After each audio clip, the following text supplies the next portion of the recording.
Kau lapar? Lapar sikit lah. Sebab kau letak sardin ni, terfikir pasal makanan. Kita pergi makan. Kau lapar sangat kan? Kita eat. Pandai. Silakan. Kau jalan. Turn aku Turn kau.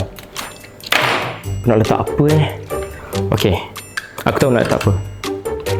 Kau akan letak ni.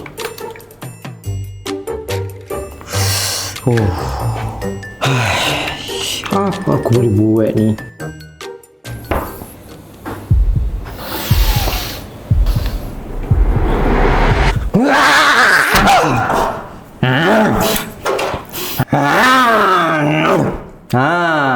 Aku tahu perkataan yang boleh buat. Kau nak tulis apa ni? Tone wow. Serius lah. Kau nak buat konten kat sini juga? Mestilah aku nak buat konten juga. Dah ala-ala ada perkataan kat sini. Kau cari apa? Kamera. Kau kan selalu letak kamera tah mana? Situ. Itu dia. Tapi Apa dia? kau ada surprise. Surprise? Inilah Tone Wow Pamphlet. Kat dalam ni mengandungi info-info pasal Tone Wow. Banyak benda kau boleh belajar. Menarik. Lepas tu kita orang jumpa makcik tu balik. Jalanlah.